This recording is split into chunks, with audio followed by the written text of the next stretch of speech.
आपका पहला सवाल है, पंचेश्वर बांध किन दो देशों की संयुक्त परियोजना है? ऑप्शंस हैं ए भारत और चीन, बी भारत और नेपाल, सी भारत और भूटान, डी भारत और बांग्लादेश।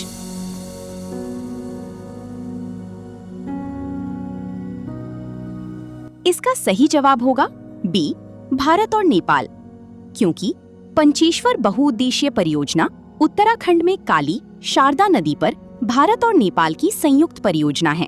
इसका उद्देश्य जल विद्युत उत्पादन, सिंचाई तथा दोनों देशों के बीच जल संसाधनों का बेहतर उपयोग करना है। आपका दूसरा सवाल है, एसएससी सीजीएल परीक्षा के टियर 1 में कितने प्रश्न होते हैं? ऑप्शंस हैं ए 50, बी 75, सी 100, डी 150।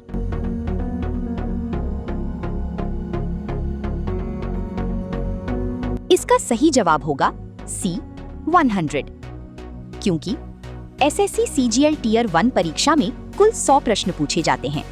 परीक्षा में 4 विषय शामिल होते हैं: general intelligence, general awareness, quantitative aptitude और इंग्लिश। प्रत्येक विषय से 25-25 प्रश्न पूछे जाते हैं।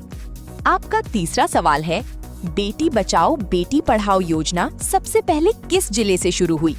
ऑप्शंस हैं ए वाराणसी, बी पानीपत हरियाणा, सी मुजफ्फरनगर, डी इलाहाबाद।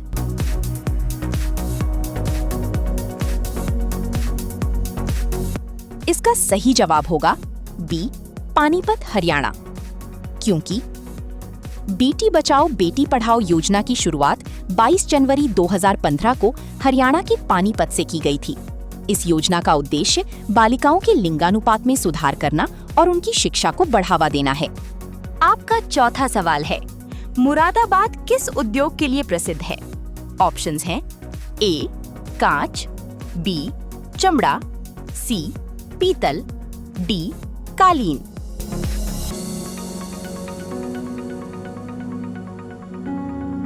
इसका सही जवाब होगा सी पीतल, क्योंकि मुरादाबाद उत्तर प्रदेश का प्रसिद्ध औद्योगिक शहर है, जिसे ब्रास सिटी भी कहा जाता है।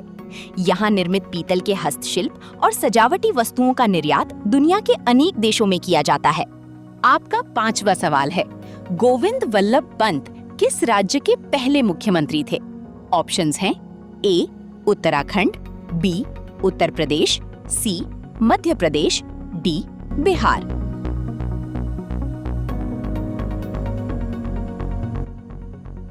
इसका सही जवाब होगा बी उत्तर प्रदेश, क्योंकि गोविंद वल्लभ पंत स्वतंत्र भारत में उत्तर प्रदेश के पहले मुख्यमंत्री बने थे। बाद में वे भारत के गृह मंत्री भी बने और उन्हें देश के सर्वोच्च नागरिक सम्मान भारत रत्न से सम्मानित किया गया। आपका छठा सवाल है, वंदे भारत एक्सप्रेस सबसे पहले किन शहरों के बीच चली? ऑप्शंस हैं ए मुंबई दिल्ली, बी दिल्ली वाराणसी, सी दिल्ली लखनऊ, डी दिल्ली कोलकाता।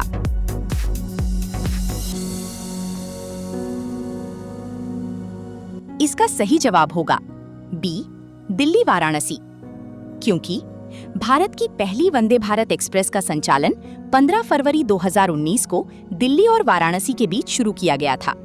ये भारत की पहली स्वदेशी सेमी हाई स्पीड ट्रेन है। आपका सातवां सवाल है, सुभाष चंद्र बोस का जन्म कहाँ हुआ? ऑप्शंस हैं ए कोलकाता, बी कटक ओडिशा, सी ढाका, डी इलाहाबाद।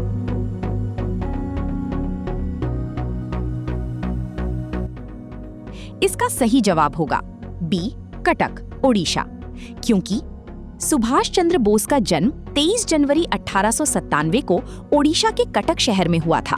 वे भारतीय स्वतंत्रता संग्राम के महान क्रांतिकारी नेता थे और आजाद हिंद फौज के सर्वोच्च सेनापति बने। आपका आठवां सवाल है, सरयू नदी का उद्गम कहां से होता है?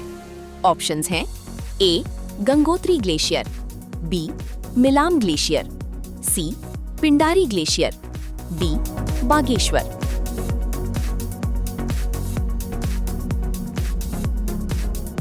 इसका सही जवाब होगा बी मिलाम ग्लेशियर, क्योंकि सरयू नदी का उद्गम उत्तराखंड के पिथौरागढ़ जिले में स्थित मिलाम ग्लेशियर से माना जाता है।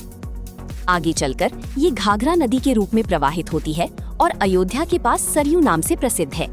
आपका 9वां सवाल है, उत्तर प्रदेश का सबसे बड़ा शहर जनसंख्या की दृष्टि से कौन सा है?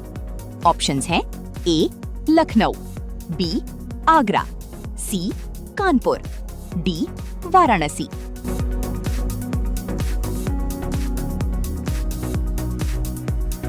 इसका सही जवाब होगा सी कानपुर, क्योंकि कानपुर उत्तर प्रदेश का सबसे बड़ा शहर माना जाता है। ये गंगा नदी के किनारे स्थित है और चमड़ा तथा वस्त्र उद्योग के लिए प्रसिद्ध है। इसे मैनचेस्टर ऑफ द ईस्ट भी कहा जाता है।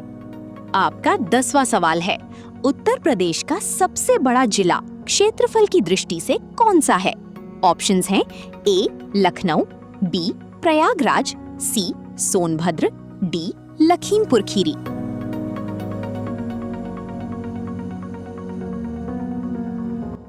इसका सही जवाब होगा डी लखीमपुर खीरी, क्योंकि लखीमपुर खीरी उत्तर प्रदेश का क्षेत्रफल की दृष्टि से सबसे बड़ा जिला है। ये नेपाल की सीमा से लगा हुआ है और प्रसिद्ध दुधवा राष्ट्रीय उद्यान भी इसी जिले में स्थित है। एक सवाल अब आपके लिए है, विक्रमशिला विश्वविद्यालय की स्थापना किसने की? ऑप्शंस हैं ए अशोक, बी चंद्रगुप्त मौर्य, सी धर्मपाल पालवंश, डी हर्षवर्धन। इसका उत्तर आप कमेंट करके दीजिए। ऐसी और वीडियोस के लिए प्लीज सब्सक्राइब जरूर करें।